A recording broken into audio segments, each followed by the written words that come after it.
आज हम आप लोग को बतलाएंगे sport training process, training load, define and type of training load क्या होता है। देखिए, ट्रेनिंग लोड जो होता है प्रशिक्षण भार, इससे प्रशिक्षण भार किसे कहते हैं, इसका अर्थ क्या होता है, प्रकार कितने होते हैं। देखिए, खिलाड़ी के द्वारा अपनी क्षमता में सुधार लाने हेतु दैनिक खेल अभ्यास की सीमावधि को बढ़ाने हेतु उसकी क्षमता में जो सुधार आता है वो भार के अंतर्गत होता है। इसमें खिलाड़ी अपनी दैनिक क्रियाकलापों से कुछ अधिक कार्य करता है जिसमें उसकी क्षमता में काफ़ी हद तक सुधार होता है। किसी भी खिलाड़ी द्वारा खेल प्रदर्शन में सुधार लाने हेतु धीरे धीरे अभ्यास को बढ़ाने की प्रक्रिया को ही भार कहा जाता है, जो कि खिलाड़ी को शारीरिक एवं मानसिक रूप से मजबूत बनाती है। भार के अंतर्गत ही हमारी थकान, क्षमता और शारीरिक क्षमता में धीरे धीरे सुधार होने लगती है। ट्रेनिंग भार के कारण मानव शरीर में शारीरिक कार्य और मनोवैज्ञानिक परिवर्तन होते हैं। इसमें भार एक समान क्षमता से थोड़ा ज़्यादा दिया जाता है, जिसमें समान स्थिति से बदलाव आ जाते हैं, जिससे खिलाड़ी की प्रदर्शन क्षमता में वृद्धि और प्रदर्शन का स्थानांतरीकरण होता है। खिलाड़ी की प्रदर्शन क्षमता में वृद्धि और प्रदर्शन का स्थानांतरीकरण संभव नहीं। प्रदर्शन को बढ़ाने के लिए ट्रेनिंग लोड देना बहुत आवश्यक है। प्रशिक्षण भार दो प्रकार के होते हैं, पहला बाह्य भार होता है और दूसरा आंतरिक भार होता है। इसका स्क्रीनशॉट आप लोग ले लीजिएगा। अब देखिए, बाह्य भार क्या होता है। किसी खिलाड़ी द्वारा दिए गए कुल कार्य की मात्रा को बाह्य भार कहते हैं। जैसे 20 किलोमीटर या 80 किलोमीटर भार उठाना, इसे बाह्य भार कहा जाता है। अब इंटरनल भार क्या होता है, जिसे हम आंतरिक भार कहते हैं। मानव शरीर के क्रियात्मक और मनोवैज्ञानिक परिवर्तन की मात्रा को आंतरिक भार कहते हैं। मानव शरीर के क्रियात्मक और मनोवैज्ञानिक परिवर्तन की मात्रा को आंतरिक भार कहते हैं। आंतरिक भार बाह्य का ही भार कहा जाता है। आंतरिक बाह्य का ही भार कहा जाता है। आंतरिक भार बाह्य भार का ही परिणाम होता है, जिसमें खिलाड़ी के आंतरिक अंगों पर प्रभाव पड़ता है। खिलाड़ी की हृदय की गति, श्वसन दर, लैक्टिक अम्ल की मात्रा सभी बढ़ जाती है। व्यायाम के समय श्वसन दर 40 बीट मिनट, हृदय दर 180 मिनट तक हो जाती है।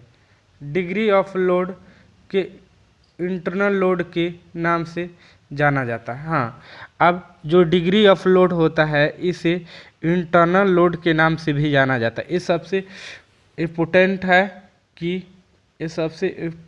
है, नोट्स में इसको कर लीजिएगा कि डिग्री ऑफ लोड को इंटरनल लोड के नाम से जाना जाता है। अब देखिए, सबसे जो इसका स्क्रीनशॉट आप लोग ले लीजिएगा, अच्छी तरह से दे रहे हैं आप लोग। अब प्रशिक्षण भार जो होता है, इसके दो घटक होते हैं। पहला होता है भार तीव्रता और दूसरा का होता है भार आयतन। देखिए, अब भार तीव्रता और भार आयतन क्या होता है। अब भार तीव्रता किसे कहते हैं, इसको भी हम जान लेते हैं। भार तीव्रता भार आयतन का विपरीत होता है। जो भार तीव्रता होता है वो भार आयतन का विपरीत होता है। किसी खिलाड़ी द्वारा किए गए कार्य की मात्रा का संबंध समय से कितनी परसेंटेज क्षमता लगाती है, जैसे मीटर हो या सेकेंड।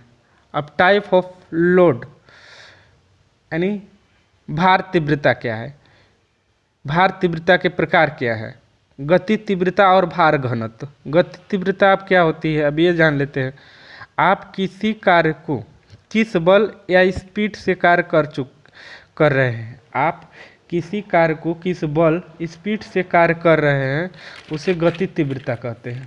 भार घनत्व तो क्या होता है, जैसे लोड वॉल्यूम दो अभ्यासों के बीच समय अंतराल क्षतिपूर्ति काल की मात्रा को भार घनत्व कहते हैं। जैसे यहाँ 100 मीटर है, 100 मीटर है, यहाँ 100 मीटर है, इसमें जो गैप हुए हैं उसको ही क्या कहते हैं, भार घनत्व कहते हैं।